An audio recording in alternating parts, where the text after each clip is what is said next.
Associate professor literature Hindi, Rajesh Pilot राजकीय स्नातकोत्तर महाविद्यालय लालसोट, जिला दौसा। सबसे पहले तो प्रिय विद्यार्थियों, इस ई कंटेंट लेक्चर्स में आप सभी का हार्दिक अभिनंदन, हार्दिक स्वागत। आज प्रिय विद्यार्थियों, बीए पार्ट सेकंड द्वितीय प्रश्न पत्र, महान एकांकीकार, महान रचनाकार डॉक्टर रामकुमार वर्मा द्वारा रचित एकांकी उत्सर्ग का व्याख्या भाग। डॉक्टर रामकुमार वर्मा एक ऐसे एकांकीकार थे जो एकांकी के क्षेत्र में उनका प्रमुख स्थान था, इसमें कहीं कोई दो राय नहीं है। डॉक्टर वर्मा को पाश्चात्य शैली के एक ही लंबे दृश्य और अभिनयात्मक एकांकी का जनक माना जाता है। इनकी एकांकियों का आधार ऐतिहासिक और सामाजिक है। जितने भी हिस्टोरिकल पैलेस हैं, जितने भी ऐतिहासिक स्थान हैं, जितने भी राजा महाराजाओं के स्थान हैं, जितने भी किले हैं, जितने भी दुर्ग हैं, जितने भी एक देखने लायक चीज़ है जिसको कहूँ मोटे मोटे अर्थों में, उनमें क्या कि डॉक्टर रामकुमार वर्मा की बहुत अच्छी पकड़ थी। दूसरी ओर समाज में जो कुछ उहापोह की स्थिति, समाज में जो कुछ उठापटक की स्थिति है, समाज में जो एक मानवीय मूल्यों की स्थिति है, उसके बारे में भी क्या कि उन्होंने अपनी अच्छी मजबूत तरीके से, एक ताकतवर तरीके से एक लेखनी चलाई है तथा परंतु उनका मूल स्वर है वो आदर्शवादी रहा। सामान्यतः वर्मा जी की एकांकियों को मोटे मोटे अर्थों में दो भागों में बांटा जा सकता है। एक तो पढ़े लिखे मध्यवर्गीय दंपति के बीच उठने वाली प्रेम संबंधी समस्याओं से संबंधित एकांकी, और दूसरी ऐतिहासिक एकांकी। मतलब आज जो वर्तमान समय में भागदौड़ की जिंदगी में, भोग विलास के युग में, एक विज्ञान के युग में जो पढ़ा लिखा वर्ग है, जो एक तरह से क्या कि नौकरी पेशा वर्ग है, उन दाम्पत्य जीवन उनका कैसा है।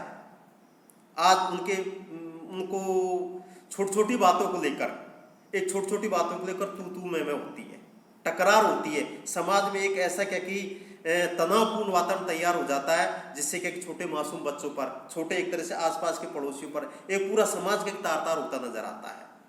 तो उस पर भी क्या कि डॉक्टर रामकुमार वर्मा ने अपनी क्या कि लेखनी इस तरीके से चलाई है ताकि समाज क्या कि पीछे की ओर न जाकर आगे बढ़े, और समाज आगे बढ़ेगा, देश आगे बढ़ेगा, देश आगे बढ़ेगा तो ओम शांति अर्थात सर्वगुण संपन्न चारों तरफ क्या कि देश विकासशील देशों की श्रेणी से थोड़ा परे हटकर हिंदुस्तान विकसित देशों की श्रेणी में खड़ा होगा, इसमें कहीं कोई दो राय नहीं। परंतु हमारा समाज में मानवीय मूल्य स्थापित होने के साथ साथ शांति बहुत महत्वपूर्ण चीज है। साथ में यद्यपि इन दोनों की विषय वस्तु भिन्न भिन्न है, तथापि इनकी एक ही परिणति है, आदर्शों की स्थापना। हमारे जो आदर्श है वो स्थापित हो। यदि आदर्श ही समाज में नहीं है तो वो समाज का, वो एकांकी का, वो रचना का, वो साहित्य का कहीं कोई महत्व नहीं है। आदर्श एक ऐसी क्या कि कड़ी है जो क्या कि हमको आगे बढ़ने के लिए क्या कि प्रेरित करती है, प्रेरणा देती है।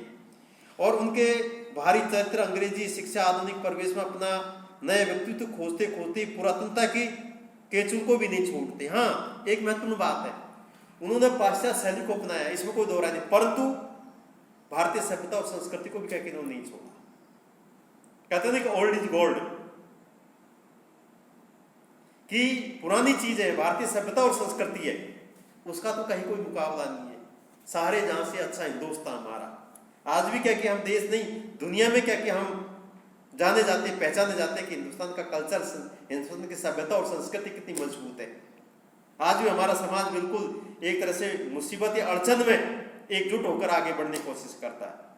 जब तो हिंदुस्तान की पहली विशेषता एकता में अनेकता में एकता। जब संकट, मुसीबत, अड़चन आती है तो पूरा हिंदुस्तान एक उठता है, पूरा देश एक उठता है, पूरा समाज एकजुट के साथ आगे बढ़ता है। तो वही बात क्या कि डॉक्टर रामकुमार वर्मा ने ये कही है। उन्होंने अपनी सभी एकांकियों में कथानक को इस ढंग से गुम्फित या इस ढंग से लिखा है जिससे एकांकी में प्रारंभ से अंत तक कौतूहल और रोचकता बनी रहती है। कोई पढ़ने वाला है, मैं पढ़ूं, आप पढ़ो, कोई अनपढ़ भी पढ़े या सुने, तो एक तरह से उसमें रोचकता, सुनने की बार बार ललक होती है कि डॉक्टर रामकुमार वर्मा ने क्या कि इस एकांकी में क्या इंगित किया, क्या इंडिकेशन किया, क्या लिखा है, उसका क्या कि साथ साथ। और एक महत्वपूर्ण विशेषता मानवीय आदर्श और संवेदनाओं का समुचित सन्निवेश इनकी एकांकी की एक प्रमुख विशेषता दर्शनीय है। तो मोटे मोटे अर्थों में यह कहा जा सकता है कि डॉक्टर रामकुमार वर्मा ने जो एकांकी लिखी उनमें क्या कि समाज की और ऐतिहासिक दोनों बातों को क्या कि ध्यान में रखा। तो प्रिय विद्यार्थियों, ज़्यादा समय न लेकर और आइए महत्वपूर्ण बिंदु पर आते हैं। व्याख्या भाग है इनका, क्योंकि एग्जाम में व्याख्या आती है, प्रश्न भी आते हैं। तो व्याख्या यदि अच्छे ढंग से हो जाए तो नंबर आने से, अच्छे नंबर आने से, अच्छे अंक आने से कोई नहीं रोक सकता, परंतु व्याख्या किस ढंग से की जाए। कहते हैं सार सार को गए धोता दे उड़ाए। व्याख्या करते समय गागर में सागर की बहुत जरूरत है। मतलब फालतू की आजू बाजू की बातें, फालतू की आजू बाजू की बातें न लिखकर एक अच्छी बातें लिखे, सार गर्भित बातें लिखे, मोटी और मजबूत बात लिखे। अपने आप व्याख्या की पहले उसका प्रसंग लिखें आप, फिर उसकी व्याख्या करें, फिर उसका विशेष लिखें और साफ सुथरे शब्दों में क्या कि उसकी व्याख्या की जाए। राइटिंग बिल्कुल, लेखन शैली बिल्कुल साफ सुथरी हो, ताकि एग्जामिनर क्या कि आपको क्या कि एक तरह से कॉपी चेक करे या आपका मूल्यांकन करे तो हाँ कि वास्तव में कुछ लिखा है। घास पीट नहीं काटे कि लिटरेचर जगत कहीं भी, चाहे हिंदी हो, चाहे इंग्लिश हो, चाहे उर्दू हो, चाहे संस्कृत हो, हर लिटरेचर सब्जेक्ट नहीं बल्कि ऑल सब्जेक्ट की गागर में सागर की जरूरत, कम से कम शब्दों में अधिक से अधिक बातें लिखी है। तो आइए प्रिय विद्यार्थियों, डॉक्टर रामकुमार वर्मा द्वारा रचित एकांकी उत्सर्ग का जो व्याख्या भाग है वो मैं आपके सामने प्रस्तुत करता हूं। बहुत अच्छा लगता है, जीव की सारी चिंताएं छूट जाती है। मालूम होता है जैसे किसी पानी भरने वाली ने घर पहुंचकर अपने सिर का घड़ा उतारकर नीचे रख दिया हो, नीचे धर दिया है। यह पुजारी जैसे मंदिर में पहुंच गया है, तभी तो इन आत्माओं से बात करने में अच्छा लगता है। हाँ, जो आत्महत्या करके मरता है वह अपनी गति में पिछुड़ जाता है और वह अपने सूक्ष्म संसार में एक पत्थर की तरह गिरता है।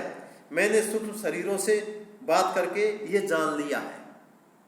प्रसंग प्रस्तुत अवतरण महान एकांकीकार डॉक्टर रामकुमार वर्मा द्वारा रचित उत्सर्ग एकांकी से अवतरित है।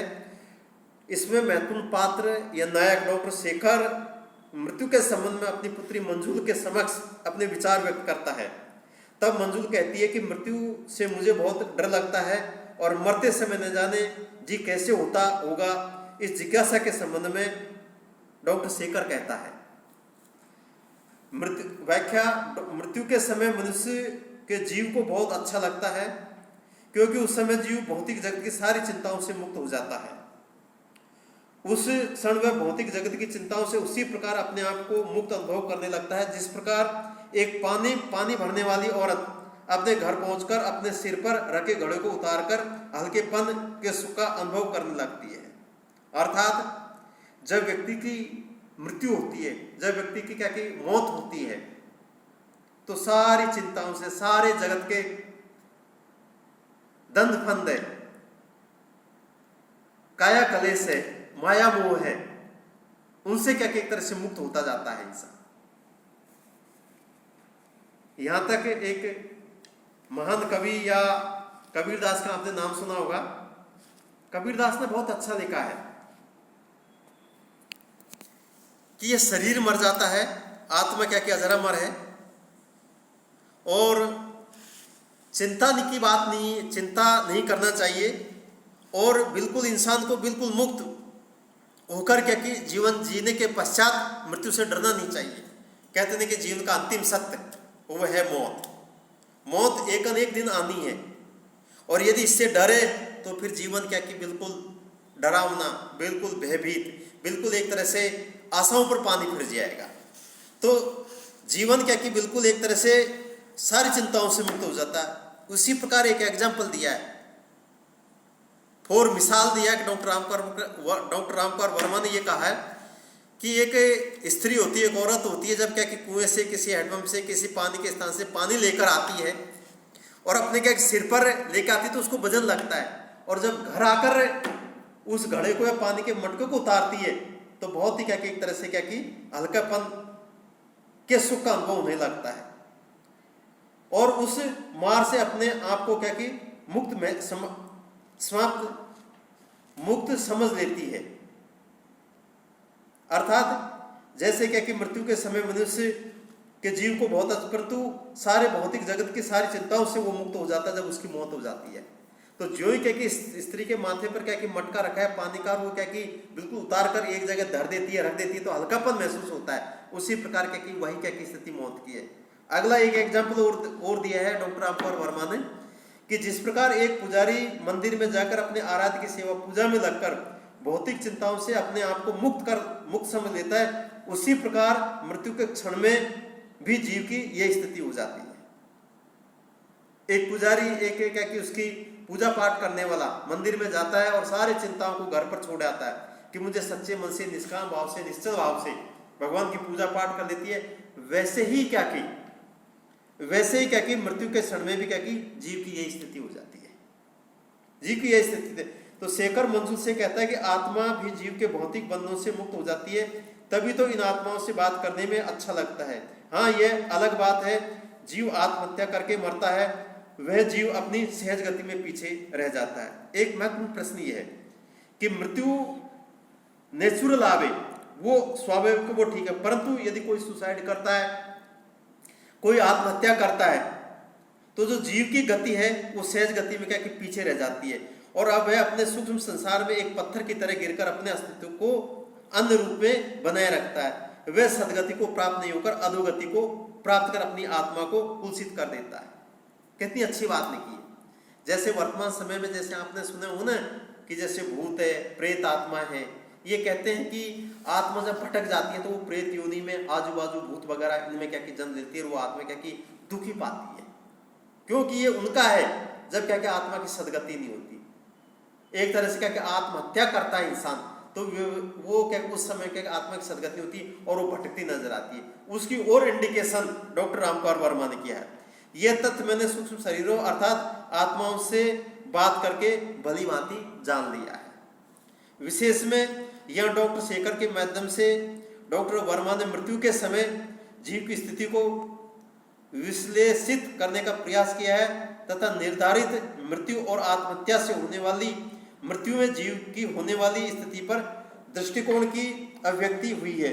साथ में भाषा सरल है, सुबोध एवं शैली विचार प्रदान है। थैंक्स प्रिय विद्यार्थियों।